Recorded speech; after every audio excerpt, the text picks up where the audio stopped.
एक छोटे से गांव में जैद नाम का एक नेक और सीधा साधा लड़का रहता था। वह अपनी माँ का आज्ञाकारी बेटा था और हर दिन बाजार जाकर घर का काम करता था।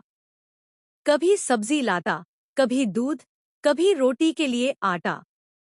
उस दिन भी जैद एक छोटे से बर्तन में दूध लेकर घर वापस आ रहा था। दोपहर का समय था, सूरज तेज चमक रहा था और जैद पसीने से भीग चुका था। वह धीरे धीरे चल रहा था कि अचानक उसका पैर एक पत्थर से टकरा गया। बर्तन जमीन पर गिर गया, सारा दूध बह गया। जैद वहीं रुक गया, बर्तन हाथ में पकड़ा, आंखों में आंसू आ गए। वह जमीन पर बैठ गया और आसमान की तरफ देखकर बोला, अल्लाह, मैंने कभी किसी का दिल नहीं दुखाया, कभी किसी का नुकसान नहीं किया। अगर यह तेरी परीक्षा है तो मैं राजी हूँ, लेकिन मेरा यह नुकसान तू अपनी रहमत से पूरा कर दे। उसी समय एक बुजुर्ग वहां से गुजरे।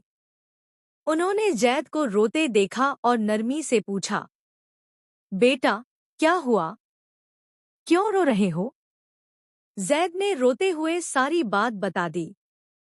बुजुर्ग मुस्कुरा दिए और बोले, बेटा, याद रखो, रोजी बर्तन में नहीं, अल्लाह के हाथ में होती है, और अल्लाह हमेशा उन्हीं के साथ होता है जो सच्चे होते हैं और सब्र करते हैं। फिर उन्होंने जेब से कुछ सिक्के निकाले और जैद के हाथ में रख दिए। यह लो बेटा, फिर से दूध ले लो, अल्लाह तुम्हें इस सच्चाई का इनाम जरूर देगा। जैद की आंखों में आंसू थे लेकिन चेहरे पर मुस्कान थी। जब वह घर पहुंचा तो उसकी मां ने पूछा, बेटा, आज तुम्हारे चेहरे पर इतना नूर क्यों है?